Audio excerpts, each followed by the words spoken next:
quase tudo que a gente vai falar, porque a base é judaico-cristã, serve também, né, para os fundamentalismos evangélicos. Eu queria dizer para vocês que nós temos, no Conselho Consultivo de Católicas, por exemplo, nós temos padres, freiras, que concordam com aquilo que a gente fala. Nós temos pessoas que são evangélicas também, né, outros não evangélicas, mas protestantes tradicionais também. Então, na verdade, a gente tem, dentro de católicas, uma constituição bem mais ampla, e a gente preza muito o diálogo interreligioso, né? Essa é uma coisa fundamental. Diferentemente do que a gente tem visto nos 2 últimos papados, a gente não acha que a gente tem a verdade com V maiúsculo, a gente acha que essa verdade não existe, mas que a gente vai construir um mundo bom e melhor junto com todo mundo, com a diversidade e respeitando todo mundo. Por aí. Eu queria dizer também que... Posso fazer uma pergunta nessa favor. discussão? É claro que a igreja católica, ela tem diferentes posicionamentos sobre praticamente tudo, né? Ela não é nós, de uma certa maneira, por exemplo, eu comecei a militância política, de uma certa maneira, por dentro da igreja católica. Não é? Nós, enquanto jovens, há algum tempo atrás... Ainda somos jovens, ainda somos. Algum tempo atrás, nós tínhamos uma atividade por dentro da igreja católica, e, é claro, dentro dessa perspectiva da teologia da libertação, né? Ou seja, de colocar a igreja em defesa dos interesses populares. E depois, com a vinda desses novos papas, aí, do Papa... João Paulo II. João Paulo II, né? Acho que o João Paulo II, a meu ver, foi, de uma certa maneira, a inflexão, a mudança no posicionamento da Igreja Católica para retirar a Igreja dos meios populares e despolitizar também. Despolitizar, e levar essa Igreja para uma posição, a meu ver, não sei se o termo correto é esse, mas mais contemplativa, mais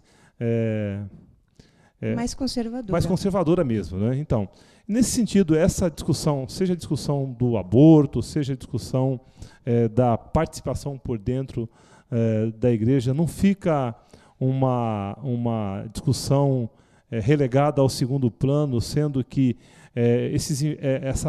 essa defesa da Igreja Católica em função dos valores mais, como é que é o termo, mais religiosos, não estaria se sobrepondo a essas discussões, porque a Igreja Católica, a impressão que eu tenho, né, com a presença do Papa João Paulo II, ela fez uma opção, né?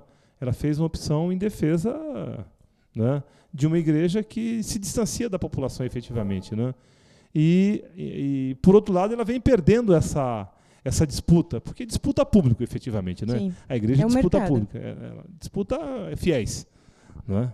E como é que fica essa questão? O que é prioritário? Eu não sei se eu estou entendendo a sua pergunta. O que é prioritário para quem? Para a discussão dentro da igreja. Veja, essa questão do aborto, as questões mais caras para os interesses populares. Como é que fica frente a uma igreja mais conservadora?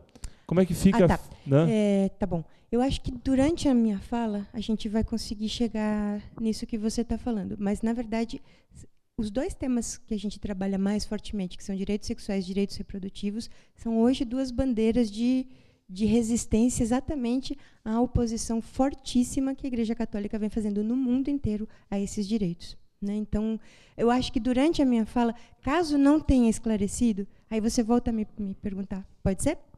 Legal. Então, uma das coisas que, quando você começou a falar, até achei que você ia falar, eu falei, nossa, ele vai falar por mim, eu nem vou precisar falar, né? Mas é porque a gente tem uma ideia, quem é católico e quem não é católico, de que a Igreja Católica tem um pensamento monolítico, que só tem uma maneira de pensar, né, sobre as questões da religião.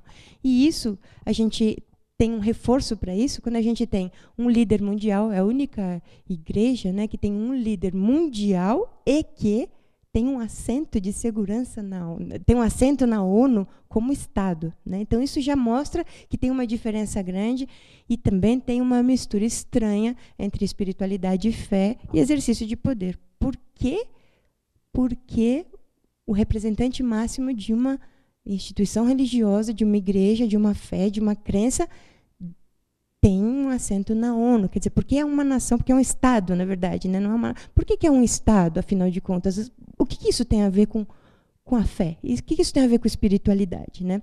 Mas, enfim, a ideia que a gente tem é que, de fato, o que o Papa fala é o que é o catolicismo.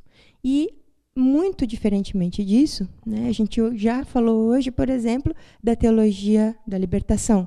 A gente tem como tradição dentro da Igreja Católica, desde os primórdios, o que a gente tem, na verdade, é a diversidade de maneiras de pensar e entender a própria doutrina católica. Né? Sempre dentro do catolicismo, a gente teve várias correntes com compreensões teológicas distintas, algumas vezes são até divergentes, mas diferentemente, por exemplo, de protestantes e tradicionais e neopentecostais, o que a gente tem é que o ideal é a convivência dessas divergências e o debate interno sobre essas divergências.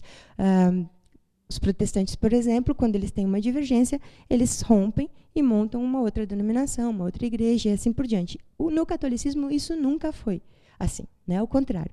Então, a tradição é que a gente tenha a existência e a convivência boa, pacífica, de ideias divergentes. No entanto, os dois últimos papados, né, vêm com mão de ferro impondo uma única maneira de pensar o catolicismo como se fosse a única mesmo para todos e todas. E como eu disse para vocês, não é assim. Tanto que dentro do Conselho Consultivo de Católicas nós temos pessoas que integram a instituição, a hierarquia, e pensam como a gente. Né? Então, há uma divergência, só que ela é abafada. E aí, a humanidade, o universo, é levado a crer que, bom, é só isso que o Papa fala que vale como verdade. A gente busca, então, de dentro da igreja, de dentro da própria doutrina, mostrar que as coisas não são exatamente como eles vêm falando. Né? Que existe aí uma pequena falta de verdade quando eles falam que sempre foi assim, sempre será.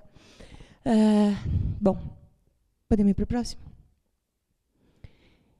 Eu não sei se vocês lembram de quando foi isso daí. Né? Para quem não pode ver em casa, né, uma foto de uma anticristo, Lula. Nós cristãos não matamos. Vocês têm ideia de quando isso aconteceu? Campanha eleitoral, evidentemente. Né? Então, Dilma anticristo era para tentar aí combater a candidatura da Dilma, porque em algum momento da vida dela, em 3, 4 anos antes, ela tinha se declarado favorável à legalização do aborto no Brasil. E aí, Lula, nós cristãos não matamos. Queria perguntar para vocês, é verdade? Então, bem da verdade, se nós olharmos um pouquinho para a história, acho que deve ter historiadores aqui, olha, presente, né? Olharmos para a nossa história, a história do cristianismo é uma história de assassinatos, né? É uma história de violência. É de violência, né? De múltiplos assassinatos, exatamente, né? De genocídio. É isso, genocídio, né? Oi? Intolerância. Intolerância, né? Exatamente. Então, acho que essa... Então, na verdade, não é fato. Se a gente pensar, vamos começar nas cruzadas. Né?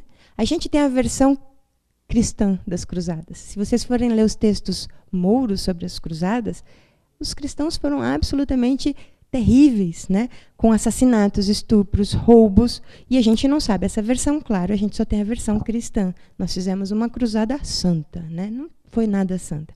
Se a gente pensar na escravidão negra na América Latina, né, não dá para, indígena, a gente não pode dizer nós cristãos não matamos. Nós matamos, nós exploramos, nós escravizamos ao longo da história. Né? Então, hoje, a gente pode dizer, por causa de valores cristãos fundamentalistas, a gente vem permitindo que mulheres morram. Mas a gente vai chegar lá, tá bom? Só para a gente quebrar um pouquinho, porque é tão impactante, né?